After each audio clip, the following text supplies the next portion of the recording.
pour terminer sur ce sujet, avant de passer aux questions finales, je voulais revenir sur cette dichotomie entre, disons, qu'est-ce que c'est qu'être un entrepreneur et cette vision très différente d'être un entrepreneur dans le milieu de la startup et de lever de l'argent et de la tech et le milieu de l'infopreneuriat et de faire des vidéos et de faire du contenu, etc. Comme toi, tu es un petit peu entre les deux. Je voulais savoir si cette dichotomie et cette différence que moi je perçois, est-ce que toi aussi tu la perçois et tu penses que c'est vraiment deux milieux qui sont très séparés avec des langages différents? Et si oui, qu'est-ce que tu vois comme étant les principales différenciations entre ces deux milieux et peut-être ce que le milieu plus de l'infopreneuriat et de la création de contenu a à apprendre de ce milieu de la startup? Et par exemple, toi, qu'est-ce que tu as tiré de ce milieu de la startup et des techniques de growth pour monter ton podcast et pour monter tes formations? Je pense que fondamentalement, les deux milieux sont assez proches parce que c'est des entrepreneurs qui essayent d'être efficients. Ce qui va radicalement être différent, je pense que c'est l'ambition. L'ambition d'une startup, c'est de devenir mondial. Donc, c'est complètement mégalo. C'est de se dire, je suis prêt à tout donner pendant 10 ans et d'être le plus gros de la place. Moi, je veux peser 1 milliard. Alors qu'en infopreneuriat ou ce que j'appellerais en PME startupisé ou un startup PMEisé, un peu comme Buffer, le but, c'est pas d'être le premier mondial. C'est juste de dire, bon, moi, j'ai de l'ambition, je vais faire une boîte de 20, 30, 80 personnes et je serai déjà très heureux. Donc, je pense qu'il y a ce truc-là. Est-ce que je suis en mégalo? Est-ce que je veux prendre tout un marché très, très vite? Ou est-ce que mon but, c'est avant tout d'apporter de la valeur à mon audience, aussi grosse ou petite qu'elle soit, continuer là-dessus et continuer à être un espèce d'artisan? C'est la différence entre est-ce que je vais être une multinationale ou est-ce que je vais être un artisan ébéniste qui fait des meubles de super qualité versus je vais être Ikea. Donc le pendant de cette ambition, c'est aussi le risque, parce que si tu pars du principe que tu dois faire 1 milliard et être mondial, tu dois prendre tous les risques, tu dois cramer tout l'argent et tu dois peut-être prendre le risque de pas être rentable et de lever de l'argent et de tout mettre dessus, parce que c'est soit t'es gros, soit t'es dead, plus ou moins. Exactement. Le risque est énorme, mais après, un peu comme dans toutes ces matrices, la récompense est aussi énorme. Hein. Quand on met une boîte en bourse, c'est clair que là, il suffit de regarder les 10 plus grosses valorisations boursières aujourd'hui. Il y en a 5 ou 7 où c'est des boîtes technologiques. Donc en vrai, il y a un marché. Pour moi, c'est un sprint/marathon où il y a beaucoup de gens qui ont envie d'essayer. Est-ce que c'est sain? C'est une autre question. Tu vois, c'est clairement pas de la croissance saine. C'est comparé à un business qui va aller moins rapidement. Et après, au niveau de... Donc ça, pour moi, il y a vraiment une différence fondamentale de l'ambition et après, l'état d'esprit reste un peu le même. Ça va être un peu... C'est juste comment est-ce qu'on peut être hyper efficient sur ce qu'on fait. Parce que le montant travaillé, à mon avis, est à peu près le même. C'est juste qu'il y en a qui vont avoir du cash à cramer versus d'autres qui n'en ont pas à cramer. Il y en a qui ont un marché énorme à les prendre versus un autre qui est déjà très bien avec ce qu'il a. Ouais. On pourrait dire peut-être que la différence, elle se porte vraiment au niveau de quelle est ta vision du succès, quelle est ton image du succès. Complètement. En caricaturant à 2000%, la vision du succès de l'infopreneur et compagnie, c'est Tim Ferriss, la semaine de 4 heures, etc. En caricaturant à 2000%, parce que je sais qu'il n'a pas dit qu'il allait travailler que 4 heures. Et la vision du succès du start-upper, c'est Elon Musk, c'est changer le monde et c'est aller sur Mars. Et soit disant en passant, le Tim Ferriss, il a jamais bossé 4 heures. Il a toujours bossé 80 heures par semaine. Il a jamais dit qu'il bossait 4 heures non plus. Ouais. C'est juste le titre. C'est pas non plus le sujet. Mais bon, après, si on comprend bien l'image et on comprend bien l'idée du lifestyle, et en gros, c'est de dire, moi, j'en ai assez, je m'arrête. Exactement. C'est work-life balance. C'est équilibre vie perso, vie pro. Comme dans Mangrove, finalement, c'était que des gens de la tech, mais qui ont dit, il y en a marre, on n'est pas là pour bosser 80 heures juste pour faire un espèce de produit digital, oui, qui apporte de la valeur, mais alors, en fait, où est-ce que moi, je suis là-dedans? Est-ce que j'ai du temps pour aller prendre soin de moi, pour essayer de réfléchir, d'écrire? En fait, c'est pas le montant travaillé restera le même. C'est qu'est-ce que je vais avoir produit, je pense, in fine. Est-ce que mon but, c'est d'avoir 1000 personnes dans ma boîte? Ou est-ce que déjà, si j'ai 50 personnes ou 20 personnes hyper heureuses, donc je suis hyper satisfait, et à côté, j'ai plus de temps pour ma famille, pour pour faire un side project, faire du yoga, j'en sais rien, aller faire un vipassana. En fait, est-ce qu'on achète notre temps pour faire d'autres choses ou est-ce que le but, et comme tu dis, la définition de notre succès, c'est de faire le truc le plus gros possible? Toi, tu te considères être de quel côté de cette dichotomie aujourd'hui? Je pense que je suis moi-même scindé en deux, littéralement. D'un côté, il y a une partie de Gabriel qui est prêt à aller tout prendre, le marché européen sur la formation de PME et de start-up, sur tout ce qui est les compétences digitales et surtout les compétences business digitales. Il y a un énorme marché. Et de l'autre, Gabriel Mangrove plus Chill qui dit ben non, mais c'est pas ça le but de la vie. Moi, j'ai aussi envie d'écrire un livre, j'ai aussi envie d'avoir du temps. En fait, j'ai aussi envie de faire juste une belle boîte remote où on sera 20, 30, 40 et en fait, on sera déjà hyper heureux, on aura un super marché, on a une super brand et je continue de faire ce qui me fait plaisir. Moi, ce qui me fait kiffer, là où je prends du plaisir, c'est quand on discute, c'est de faire des podcasts, c'est d'énormément apprendre et d'essayer d'en retransmettre un maximum. Et tu vois, c'est de prendre, mais à la fin de ma vie, j'en aurai plus donné que pris. Et ça, c'est sûr que plus on avait un gros modèle de boîte, moins il y a de temps pour faire ce genre de production. En fait, à la fin, tout le temps, c'est de la finance, c'est d'aller racheter des boîtes. En fait, c'est des comités exécutifs, des codires qui n'en finissent pas. Et que finalement, ce qui te faisait kiffer, donc de faire des vidéos, par exemple, de faire des podcasts, d'aller parler à des gens, de rencontrer des gens, bah, tu le fais plus du tout. Et là, c'est là où il faut, je pense, se poser des questions, ou même se poser des questions avant ça. Effectivement. Et c'est vrai qu'il y a une vraie séparation entre les deux, quoi. Ils se mixent pas tant. C'est-à-dire que tu peux aller à une conférence. Moi, je vais à une conférence ici à Bangkok avec des entrepreneurs web. Donc, c'est très peu de formation, mais c'est beaucoup d'agences, c'est beaucoup de consultants et c'est beaucoup d'e-commerce notamment qui vont être là.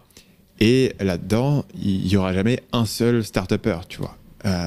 C'est vraiment, les deux sont totalement séparés. Et de la même manière, même si j'ai passé moins de temps, j'imagine que tu vas dans ces événements start-up et tu n'auras aucun gars qui est là en te disant bah tiens, moi je fais mon e-commerce, je source des produits en Chine et puis on fait 150 000 euros et c'est cool, tu vois. Et c'est drôle de voir qu'ils sont tellement proches sur 9 éléments sur 10. Il y en a un vraiment qui les sépare, mais cet élément va être fondateur en termes d'identité et fait qu'au final, c'est difficile de s'identifier l'un à l'autre.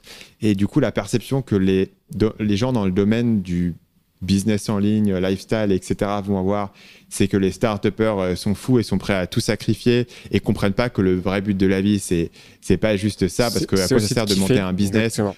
Pour être à la merci de tes investisseurs et bosser comme un fou pour un truc où au final, je veux dire, t'aurais eu moins d'argent, t'aurais été aussi heureux.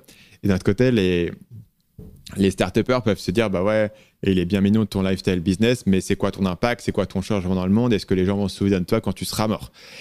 Ce qui fait que moi, ça m'intéresse presque d'un point de vue, tu vois, de la sociologie, de comprendre que deux groupes qui peuvent être aussi proches peuvent en fait être séparés par une valeur fondamentale qui fait qu'ils ne se parlent pas tant qu'on pourrait le croire au final. Et bah, la réponse, je pense qu'elle a été mangrove à un certain moment. Il n'y avait pas d'infopreneur, mais il y avait cet état d'esprit. Genre, non, les gars, l'impact mondial, ça ne sert pas finalement à grand-chose. Comme tu dis, le risque est énorme. Il y a beaucoup d'appelés, très peu d'élus. Et qu'au final, on est aussi là pour kiffer. Donc oui, avoir de l'impact. Mais est-ce qu'on ne pourrait pas avoir de l'impact et en fait kiffer aussi? Et je pense que c'est le plus complexe. Et aujourd'hui encore, c'est essayer de trouver cette balance. Et je pense que la vie nous apporte des réponses aussi. Demain, imaginons, je vais lever des fonds et il y a des gens qui me disent OK, en fait, c'est incroyable ce que vous êtes en train de faire. On vous donne 2 millions. Est-ce que tu les prends ou pas? Et c'est là, en fait, où ça va, je pense, changer radicalement la suite de ta vie. Et il faut prendre la bonne décision. Parce que l'idée, c'est que si tu les prends, tu viens de t'engager auprès d'investisseurs, de dire je vais te faire un retour sur investissement, je vais éclater le truc. Donc, tu peux plus exactement. Maintenant te dire je suis là pour faire du lifestyle et finalement, j'ai envie de faire. Tu viens de prendre un engagement auprès de quelqu'un et cet engagement, c'est de maximiser son retour sur investissement. Et c'est pour ça, en fait, qu'il y a une telle dichotomie. C'est-à-dire que l'entre-deux, il existe, mais il est assez rare. Je pense que notamment, une boîte comme Basecamp aux États-Unis qui crée un logiciel de gestion d'équipe, qui ont levé un tout petit peu d'argent auprès notamment de Jeff Bezos, qui en a absolument rien à foutre d'eux, parce qu'il est beaucoup plus gros, il a d'autres chats à fouetter, mais finalement, ils ont vraiment su concilier ce truc avec une grosse échelle, mais c'est un équilibre qui est très, très, très, très, très fragile, quoi. C'est ça. La question, encore une fois, c'est que nous, on regarde à des échelles de temps, mais tellement réduites qu'en fait, on n'en sait rien. C'est que Buffer, comme Basecamp, pour moi, c'est des modèles de réussite. Je t'avoue que pour moi, c'est vraiment ça que je vise. C'est de dire, c'est quand même des très belles boîtes. Ils sont entre 50 et 100, voire un peu plus. Et ils sont en remote. Ça se voit que tes chiffres d'affaires à combien sur ces boîtes? T'as un ordre d'idée? Sur Buffer, Buffer, en fait, c'est ça qui est extraordinaire. C'est les premiers à avoir aussi cette culture hyper transparente. Si tu tapes Buffer chiffre d'affaires, ils ont un dashboard en ligne. Tu vois en temps réel, ils ont fait combien? Je crois que là, en ce moment, ils sont à 15 millions d'ARR. donc d'annual recurring revenue, ils font 15 millions par an aujourd'hui. Je suis peut-être même plus, ça fait un mois que je ne suis pas allé. Tu as le nombre d'employés, tu as des trucs assez extraordinaires. Et ça, je trouve que c'est une culture de boîte incroyable. Il faut suivre DHH et Jason Fried absolument sur Twitter, parce qu'on voit aussi qu'ils ont des cultures, ils mettent des énormes taquets à la tech, justement, à tous ces gens qui veulent faire des énormes boîtes, au VC. Et je pense que c'est un peu le juste milieu. Comme tu dis, ils ont levé un petit peu au début, puis après, ils ont racheté leurs investisseurs parce qu'ils ont envie de faire ce qu'ils ont envie de faire. T'en as un qui a envie de gagner les 24 heures du Mans, t'as l'autre qui a envie d'écrire un livre, et voilà. La bonne question, je pense, pour nous, c'est la suite, c'est qu'est-ce qu'on a envie de faire. Et en fait, c'est ça, faut choisir ses problèmes. Je pense dans la vie, les gens pensent trop, surtout quand ils se lancent et qui, je pense, écoutent des discours comme les nôtres à la belle vie. Tu t'entends Mangrove dans les quatre coins du monde avec des gens brillants. Tu n'as jamais fait de freelance à 700 € de la journée. Enfin, en fait, c'est vraiment une vie extraordinaire. Mais ce qu'on ne se rend pas compte, c'est l'inverse, c'est que dans la vie, on choisit ses problèmes.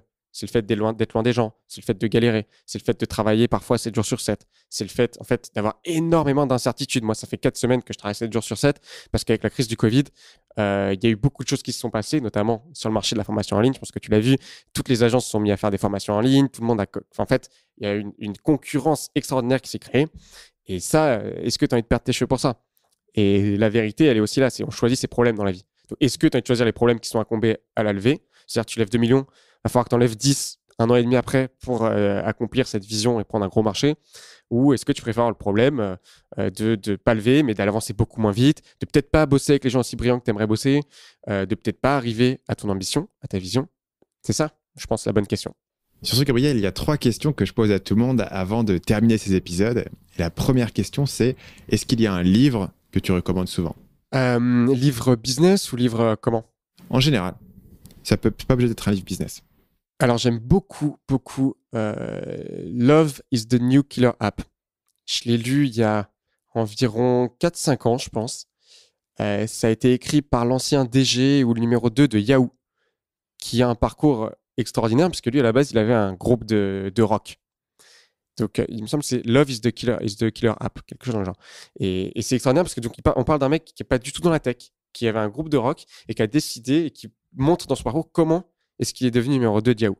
Donc, je recommande ce livre à 200%. Top. J'avais jamais entendu ce livre, donc je vais le checker. Ouais, j'ai essayé d'en choisir un peu moins bateau que toutes les autres. Ouais, il est bien. Il sort carrément des sentiers battus, donc de Tim Sanders. Deuxième question, Gabriel. Si tu pouvais revenir en arrière et voir le Gabriel quand tu avais 20 ans, quel conseil est-ce que ce mec-là a besoin d'entendre? Le Gabriel d'il y a 20 ans, aujourd'hui, je lui dirais... Ouais, quand tu avais 20 ans, plutôt. Donc aujourd'hui, j'en ai 27, bientôt 28. J'avais 20 ans, c'était... continue à jouer un Pokémon, mon gars. Le Gabriel de 20 ans, je lui dirais... n'aie pas peur. C'est pas parce que tu vas pas faire de grandes études, de grandes écoles, que tu vaux moins que ceux qui l'ont fait. C'est ça que je dirais. Ok. Et finalement, est-ce qu'il y a un proverbe ou une citation qui te vient souvent à l'esprit? Ah ouais, tous les jours.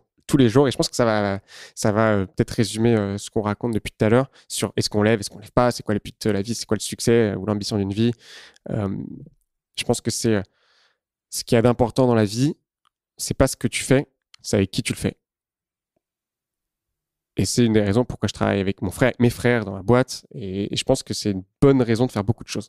On peut penser que le B2B, c'est pas très amusant. On peut penser plein de choses qui sont pas très fun. Mais je pense qu'au fin de la vie, ce qui est important, c'est pas vraiment ce que tu as fait, c'est surtout aussi avec qui tu l'as fait.